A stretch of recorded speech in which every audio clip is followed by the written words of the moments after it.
ප්‍රචණ්ඩත්වය කියලා කියන්නේ මැතිවරණවලට පමණක් සීමා වුණ දෙයක් නෙමෙයි. ප්‍රචණ්ඩත්වය නිරන්තරයෙන්ම සමාජය තුළ පවතිනවා. ඒ නිසා සමාජයේ ජීවත් වෙන මිනිසුන් පීඩාවටපත් වෙනවා. ඉතින් පසුගියදා මේ තත්ත්වය වෙනස් කරමින් ප්‍රචණ්ඩත්වයට එරෙහිව නැගී සිටීමට විවිධ සංවිධාන ඒකරාශී වුණා.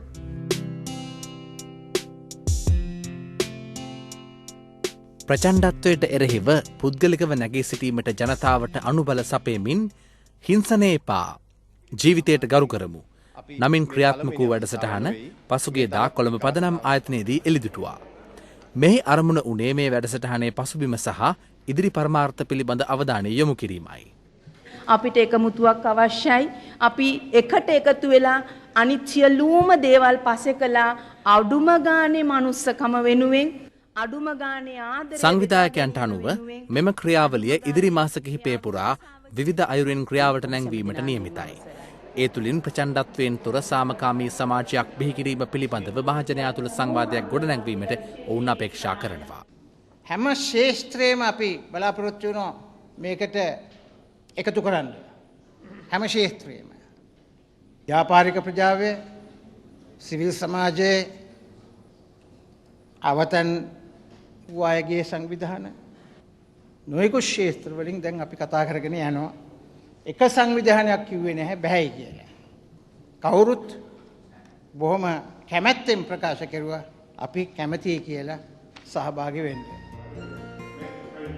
ඩෙස්මන්ඩ් ටුටු, නෙල්සන් මැන්ඩෙලා සහ මහත්මා ගාන්ධි වැනි ගෝලීය සාමය උදෙසා දිරිය සැපයූ සාම නිර්මාතෘවරුන්ගෙන් ශක්තියක් ලබමින් ඒක පුද්ගල වශයෙන් අවිහිංසාවාදය ගොඩනංවමින් මිනිසුන් තුළ ඇති කළ හැකි බලපෑම් පිළිබඳව අවධානය යොමු කෙරුණා.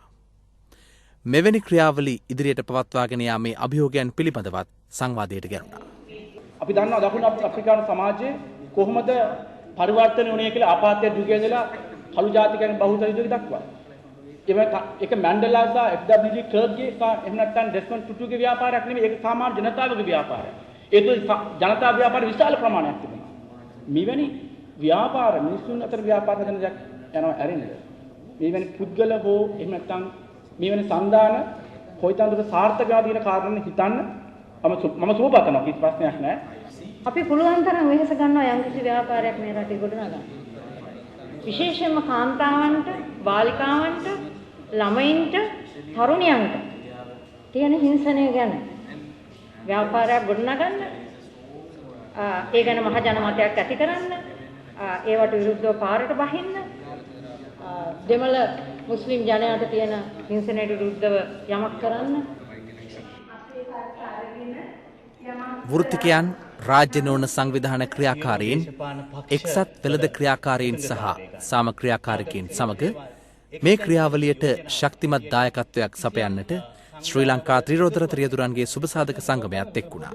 මේ පටන් ගත්ත එක වෙන දේවල් පටන් ගත්තා වගේ එක්සිබිෂන් කළා ව්‍යාපෘති හැටියට එහෙම නැත්නම් තවත් කාය සනසන හැටියට නම් නතර කරන්න එපා. එහෙම වුණොත් අපි තමුන් අතර ප්‍රතික්ෂේප කරනවා. ත්‍රිවිල් එකේ රෝද තුන උනේ අවශ්‍යතාවය අනුව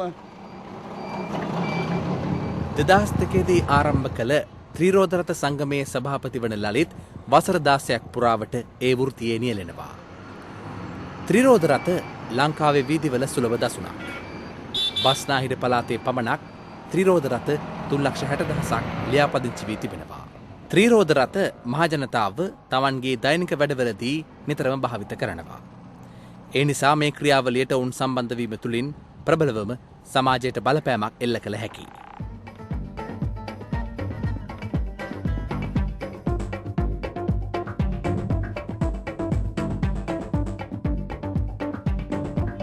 දැන් අපිට කියන්න මේ වගේ කැම්පේන් එකකට සහභාගී වුණේ ඇයි කියලා. ප්‍රචණ්ඩත්වයේ හිංසාව කියන එක අද බොහොම බහුල වශයෙන් කතා කරන දෙයක්. ඒක ගෙවල් ඇතුලේ සිද්ධ වෙනවා, මහපාරේ සිද්ධ වෙනවා. ඒතර දැන් මේ නීතිගත වෙන තත්ත්වයට ඇවිල්ලා තියෙනවා. අපි ප්‍රජාතන්ත්‍ර මිනිස්සුන්ට කතා කරොත් ඒ මිනිස්සුත් ඒකට වෙන බලනවා. එහෙම නැත්තම් එහෙම දෙයක් සිද්ධ වෙන්නේ නැහැ. කියනවා පත්‍ර වෙලා තියෙනවා මේ මයි ටීවී වල කියනවා මේ වගේ අරව වුණා මේ වුණා කියලා.